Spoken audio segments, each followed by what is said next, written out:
नमस्कार, मैं विष्णु शर्मा आप सभी का आपके ही अपने चैनल विष्णु एडीपी में हार्दिक स्वागत करता हूं। और आज फिर से लेकर आया हूं बहुत ही अच्छी स्टोरी। शॉर्ट स्टोरी है। शॉर्ट स्टोरी आप लोगों को पसंद आती है, जल्दी खत्म हो जाता है, स्टोरी का मजा भी मिल जाता है, इंग्लिश भी सीखने को मिलता है, नए वर्ड्स के मीनिंग भी जानते हैं, तो ये अच्छा होता है। तो शॉर्ट स्टोरी भी लाऊंगा, लॉन्ग भी लाऊंगा, लेकिन फिलहाल ये स्टोरी शॉर्ट है। इसका टाइटल है द ड्रीम लैंड। ठीक है, ड्रीम लैंड यानी क्या होता है? स्वप्न लोक। ठीक है, सपने में हम कहीं जाते हैं जिस जगह उसे स्वप्न लोक कहते हैं, ड्रीम लैंड। तो यहाँ पे आप देख सकते हैं टीचर है और स्टूडेंट्स है। और क्या होता है, बहुत ही अच्छी स्टोरी, शॉर्ट स्टोरी है, छोटी सी। तो लेट नहीं करते, स्टार्ट करते हैं आज की ट्रांसलेशन। सबसे पहला सेंटेंस देखते हैं।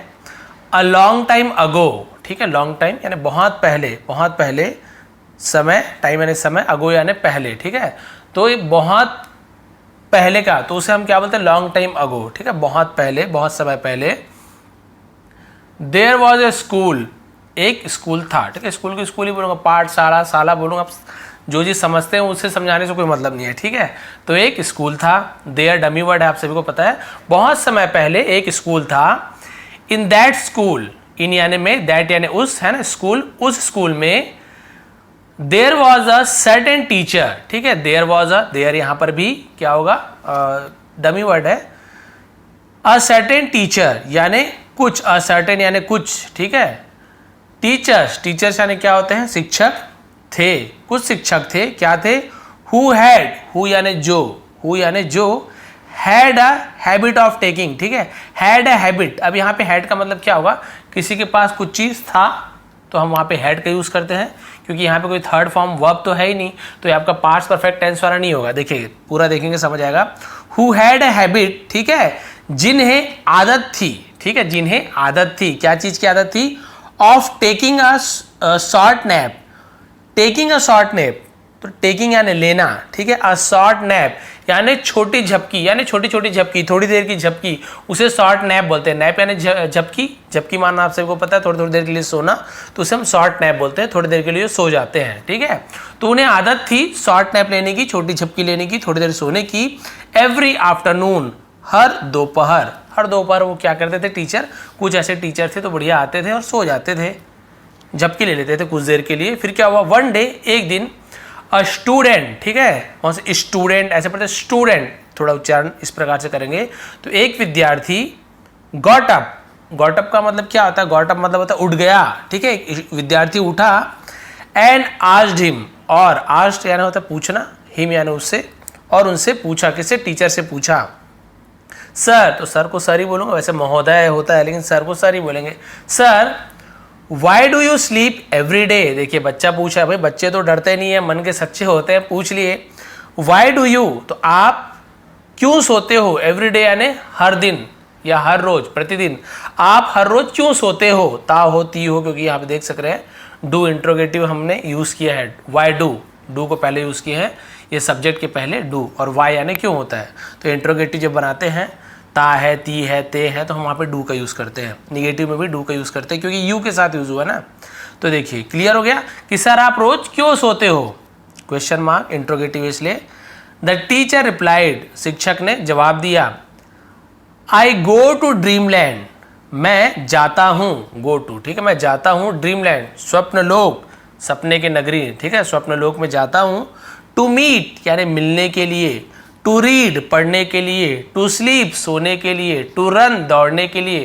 तो यदि टू के साथ ऐसे आगे में कोई भी वर्ब लगा है तो आप उसमें के लिए जोड़ सकते हो। ठीक है, तो यहाँ तक क्लियर हो गया। मैं जाता हूँ, है ना, स्वप्न लोक, टू मीट मिलने के लिए द एंशियंट सेजेस। एंशियंट का मतलब क्या होता है? प्राचीन, बहुत पुराने, भूतपूर्व। एंशियंट यानी प्राचीन, बहुत पुराने समय को उसे एंशियंट बोलते हैं। सेजेस यानी साधु संत। मैं प्राचीन साधु संत से मिलने स्वप्नलोक में जाता हूँ। जो लोग अभी हो सकता है मतलब अभी उनकी मृत्यु हो गई हो, जीवित नहीं है, तो उनसे मिलने में जाता हूँ स्वप्नलोक में। नाउ, अब, वन डे, एक दिन। अब एक दिन क्या हुआ? देखिए, टीचर ने तो बोल दिया साधु संत से मिलने जाता हूँ, मतलब बेवकूफ़ बना दिया बच्चों को, लेकिन क्या हुआ देखिए। अब एक दिन, the weather became extremely hot. The weather यानी मौसम, बिकेम हो गया, एक्सट्रीमली यानी अत्यधिक, अत्यंत, बहुत ज़्यादा, उसे एक्सट्रीमली बोलते हैं। हॉट गर्म हो गया, बहुत ज़्यादा गर्म हो गया मौसम। ऑल द स्टूडेंट्स, सभी विद्यार्थी, फेल्ट स्लीपी। फेल्ट यानी क्या होता है? फेल्ट यानी होना, महसूस होना, ठीक है। स्लीपी, स्लीपी का मतलब क्या होता है, सुस्त बोलते हैं ना, उसे हम स्लीपी बोलते हैं। उन्हें क्या महसूस हुआ, सुस्ती महसूस हुई, उन्होंने सुस्ती महसूस किया। सभी क्या बच्चों ने, भाई गर्मी जब आती है सुस्ती महसूस होता है, पसीना पसीना निकल जाता है, कुछ काम करने का मन नहीं करता है, तो बच्चों को भी सुस्ती महसूस हुई। वन बाई वन, एक के बाद एक, ऑल ऑफ देम, उनमें से सभी, ठीक है, उनमें से सभी क्या हुआ, went off to sleep, went off to sleep यानी सो गए। क्या हो गए, सो गए, एक एक करके सब बच्चे सो गए सुस्ती में।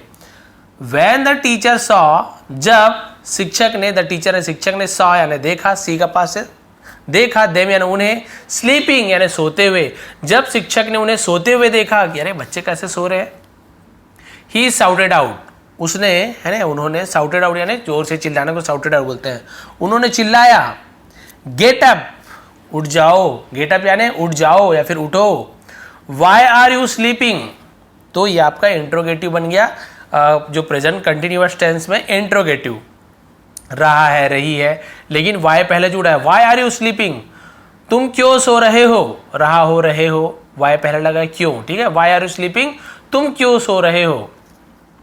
वन स्टूडेंट रिप्लाइड, एक विद्यार्थी ने जवाब दिया, sir we went to meet the sages in dreamland. अब देखिए उसी के बाद में फंसाने वाला है, वी वेंट, हम गए थे, ठीक है, टू मीट, मिलने के लिए, मैंने आपको बताया था ना, बिल्कुल वैसे ही, टू मीट, मिलने के लिए, द सेजेस, साधुओं से, संतों से, है ना, साधु संत से, इन ड्रीमलैंड, स्वप्नलोक में, हम भी गए थे, भाई आप सो के जाते हो ना, तो हम भी आज सो के वहीं चले गए थे।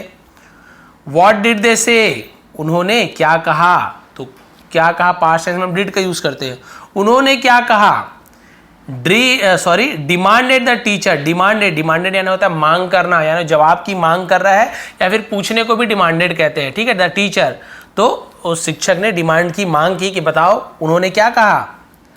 द स्टूडेंट रिप्लाइड, विद्यार्थी ने जवाब दिया, वी आस्क्ड देम, हमने, है ना, हमने, आस्क्ड यानी पूछा, देम यानी उनसे, हमने उनसे पूछा, यानी उन साधु संत से पूछा, इफ यानी होता है की, इफ यानी यदि भी होता है, इफ यानी की भी होता है, इफ अ स्कूल टीचर, की एक स्कूल टीचर यानी एक, है ना, स्कूल का शिक्षक, came there every afternoon, came there, तब यहाँ पर देयर बीच में यूज हुआ है, तो यहाँ पे स्टार्टिंग भी यूज नहीं हुआ है, तो हम इसे डमी नहीं मान के वहाँ का यूज करेंगे, यहाँ या फिर वहाँ, ठीक है।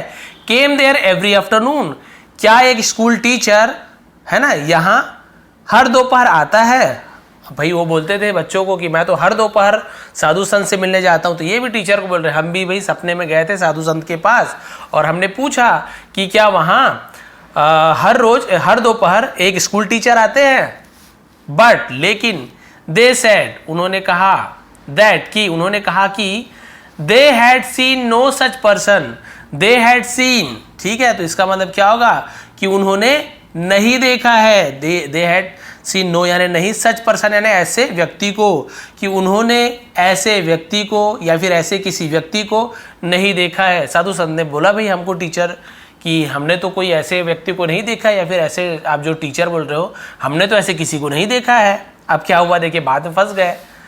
The teacher was very embarrassed, ठीक है, तो टीचर क्या हो गए थे, बहुत ज़्यादा, वेरी, वॉज यानी थे, वेरी यानी बहुत ज़्यादा, एम्बेरेस्ड, ठीक है, तो एम्बेरेस्ड का मतलब क्या होता है, शर्मिंदा, ठीक है, एम्बेरेस्ड, इसे ऐसे पढ़ेंगे, एम्बेरेस्ड का मतलब होता है शर्मिंदा, बहुत ज़्यादा शर्मिंदा थे। भाई उन्होंने झूठ बोला बच्चों से, सोचा बच्चों को झूठ बोल देंगे, बच्चों को क्या पता चलेगा, लेकिन बच्चे भी, ये आजकल के बच्चे आप सभी जानते हो, तो उन्होंने उनकी बात में ही फंसा दिया, बोला हम भी तो गए थे सर, उन्होंने तो बोल दिया ऐसे किसी व्यक्ति को हमने नहीं देखा है, मतलब आप झूठ बोल रहे थे।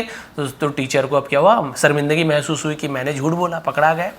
फ्रॉम दैट डे, फ्रॉम यानी से, दैट यानी उस, डे यानी दिन, उस दिन से, भाई हर जगह अलग अलग यूज होता है, कई लोग बोलेंगे सर आपने अभी दैट का मतलब की बताया था, अभी आपने दैट का मतलब उस बता रहे, तो फिर सेंटेंस के हिसाब से बदलता। अब ऐसे बोलूँगा, है ना, कि से की दिन, या फिर दिन की से, ऐसे कुछ बनेगा क्या। अब देखिए, फ्रॉम दैट डे, उस दिन से, भाई ये बन गया, उस दिन से, ऑनवर्ड, ऑनवर्ड्स मतलब क्या होता है, ऑनवर्ड्स का मतलब होता है आगे, ठीक है, उस दिन से आगे, आगे उस दिन से, उसके बाद क्या हो देखिए, he never took a nap, he never यानी उसने कभी नहीं, नेवर यानी कभी नहीं, टुक यानी लिया, टेक यानी लेना, टेक का past tense, took a nap यानी एक झपकी यानी झपकी, उस दिन से आगे या फिर आगे उस दिन से उसने कभी भी झपकी नहीं ली, इस प्रकार से सेंटेंस होगा तो इससे मोरल क्या मिलती है, नैतिक शिक्षा की नेवर बी अ लायर।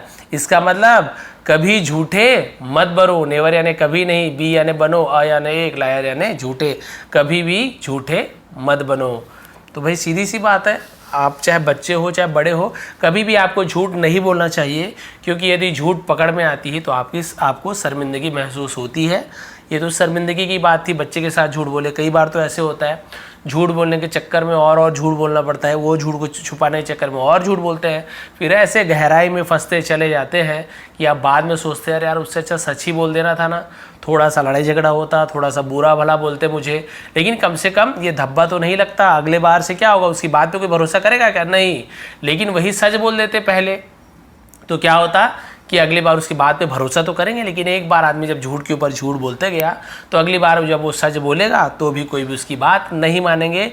आप सभी को पता है स्टोरी, जो भेड़िया जो बच्चा बोलता था, 2 दिन बोला भेड़िया आया, मजाक करता था, गाँव वाले ने सोचा अरे ये तो झूठा बच्चा है, रोज रोज हमको ऐसे बुलाता है। तीसरे दिन सचमुच में भेड़िया आ गया और बकरियों को खाना शुरू किया। वापस गया गाँव वाले के पास कि भेड़िया है, सचमुच में आया, किसी ने नहीं माना। और जब उन्होंने जाके देखा कि चलो देख ही लेते हैं, तो तब तक तो भेड़िया ने सब बकरियों को खा लिया था। इसलिए हमें कभी भी झूठ का सहारा नहीं लेना चाहिए। झूठ कुछ देर के लिए हमारी रक्षा कर सकता है, लेकिन पूरे जीवन भर के लिए नहीं। और सच कुछ देर के लिए हमें तकलीफ जरूर दे सकती है, लेकिन जीवन भर हम निश्चिंत रहते हैं कि चलो अब कोई टेंशन नहीं है, जो सस्ता बोल दिया उस समय जो भी थोड़ा बहुत बुरा भला हुआ होगा हुआ, लेकिन आगे बोझ तो नहीं है कि मैंने झूठ बोला, ये झूठ बोला, वो झूठ बोला, उससे बोला, हो सकता है बहुत बड़े आप परेशानी में पड़ जाओ। तो ये थी आज की स्टोरी, ये थी आज की शिक्षा। यदि थोड़ी भी पसंद आई हो तो प्लीज़ लाइक करेंगे, शेयर करेंगे। इसका स्क्रीनशॉट मैं फेसबुक में भी दे दूंगा, यूट्यूब में भी दे दूंगा, जहाँ आपको मर्जी आप वहाँ से इसको आप फिर से एक बार रीड कर सकते हैं। आप सभी का बहुत बहुत धन्यवाद। आपका दिन शुभ रहे। प्लीज़ लाइक कर दिया करेंगे, इतनी सी रिक्वेस्ट है। बहुत बहुत धन्यवाद।